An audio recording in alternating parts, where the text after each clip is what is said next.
Microbiologists play a huge role in discovering how to control the spread of infectious diseases such as monkeypox. Learning more about the molecular makeup of this disease can help us stop the spread, but what have we learned so far? Welcome to Clinicians Roundtable on ReachMD.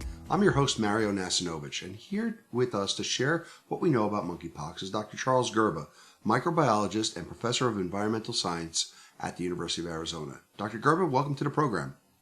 Thank you. Dr. Gerba, let's begin with some basics on the transmission of monkeypox. What can you tell us about when it spreads the easiest from human to human? Really, it spreads the easiest with close contact. Really, skin-to-skin contact is believed to be the main mechanism of its spread. Or when it came to acquiring it from animals, close contact with monkeys or rodents, either as pets or preparing them for a meal, even as done in Africa, for example, and that. So close contact also means maybe face-to-face contact. There's potential for aerosol spread of this, or contact with surfaces that you might be touching, or clothing, or bed sheets, for example, have been shown to potentially be a route of transmission of this group of viruses. So let's talk a little bit more about that animal transmission. How easily can this disease be transferred from animal to human? Well, it depends on the contact. It does take some intimate contact. There was an outbreak of monkeypox in the United States back in 2003 from prairie dogs that eventually acquired it from imported animals and in spreading it virus. So usually it takes some type of close contact with animals. And the animals that can acquire this virus are both primates and various rodents. And of course, that's one of the concerns, that this virus may become adapted to rodents, like, say, in the United States, like it is in other continents. Now let's dive into the molecular makeup of the monkeypox virus. Can you describe its structure and its behavior? Well, it really looks like a brick. It's a very large virus, kind of ovoid shape, and it's about 10 times larger than the common cold virus. And it's a double-stranded DNA virus that is unusual, and it replicates in the cytoplasm of infected cells rather than nucleic acid. And it's got an envelope around it, which makes it more sensitive in some ways to detergents and that, anything that might dissolve a fatty substance. Now, given the current outbreaks we've all been experiencing around the globe, do you think the virus could also mutate into other strains? Yeah, I think that's the big concern, how much mutation we might see. Now we have two clades of it, previously referred to as the West African clade and the Congo clade. Now, the World Health Organization has renamed them Clade 1 and Clade 2, Clade 2 being the one that we're currently concerned about. But viruses always evolve and mutate on a regular basis. So the concern is how much mutation we might see taking place as this spreads through the human population. Will it evolve in some way to make it more infectious, less infectious? It doesn't spread very readily among secondary contacts, usually less than 10%, about 9%. So it's a virus that we don't see spread very rapidly. And hopefully it doesn't involve, like we've seen with the SARS-CoV-2, evolving into more infectious strains. It seems unlikely with this group of viruses, but that's always a concern. For those just tuning in, you're listening to Clinicians Roundtable on ReachMD. I'm Mario Nacinovich, and I'm speaking with Dr. Charles Gerba about the transmission of the monkeypox virus and its molecular behavior.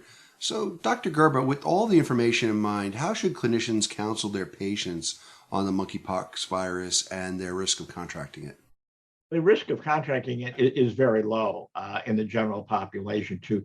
I think the concern is with intimate contact with individuals you might not know, you're increasing the risk of potential transmission of the virus. But usually it requires intimate contact or contact potentially with the scabs or pustules that may be present on individual, and contamination of surfaces, bedding, clothing, and that.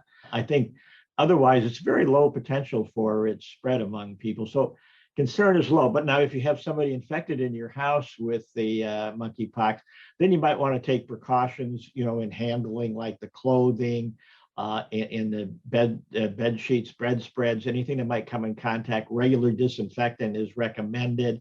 if you're going to be handling clothing or bed sheets, don't shake them because you can aerosolize the virus. That's been seen in hospitals where they change bedding and they get aerosolized monkeypox virus. So there are precautions, and they are listed on the CDC's webpage of what you should be taking to ensure that you're not going to transmit this to other members of the household, particularly by contact or aerosol spread. Dr. Gerba, do you think that the preparation and now the standard operating procedures that were afforded us with the use of PPE during the COVID pandemic, do you think that prepared us well to be able to address monkeypox virus and be prepared to handle it? I think the current PPE precautions that have been recommended are adequate. And I think everybody became very familiar with that. It makes it easier. Now, again, monkeypox is not as easily spread. It's probably recommended, that you might want to wear a face mask and gloves, certainly.